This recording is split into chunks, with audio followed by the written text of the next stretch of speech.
با بازی‌های کۆچی‌ها تریور از کشور اگزوتیکی آنتیگوی باربود آمده است. برای این ورزشگر آمدن به قرقیزستان مشکل نبود. چند پیشتر او علاقه به آسیای مرکزی سفر داشت. تریور قهرمان جهانی اوید به واری است. این یکی از نوع‌های توگوسکورگولی قرقیزی است که به بازی شахмат مانندی دارد. بازی‌های مختلف کۆچی‌ها از کشورهای گوناگون جهان شبیه همدیگرند. هرچند بعضی از کشورهای را که در این بازی‌ها شرکت دارند کۆچی نامیدن مشکل است.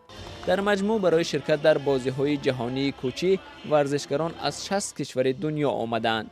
لباس‌های همه آنها خاصند و معلوم است که برای انتخاب لباس‌های قومی جدی مناسبت کردند. تاریخ خود مردم کۆچی قرقیزستان در شکل 5D قصه شد. نمایش‌های انیماسیونی را هزار هنرمند با برآمدهایشان کامل نمودند.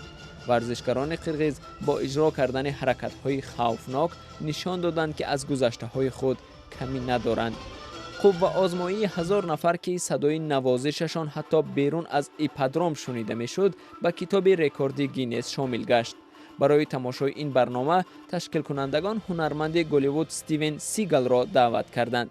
این هنرمند به قرقیزستان پس از بلاروس آمد که در آنجا با فرهنگ و طعام‌های ملی آن مردم آشنا شد.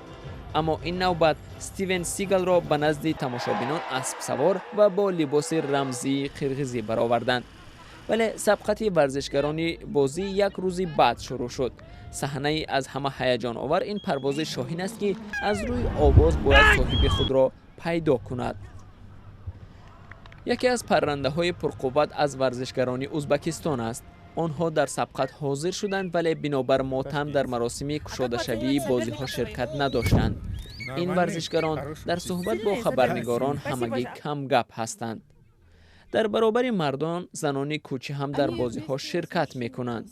ورزشگران در بازی دوم جهانی کۆچی‌ها از روی 20 نوع بازی‌ها زور آزمایی خواهند کرد و این سبقت را طی یک هفته ده‌ها هزار تماشابین امکان مشاهده کردن را دارند.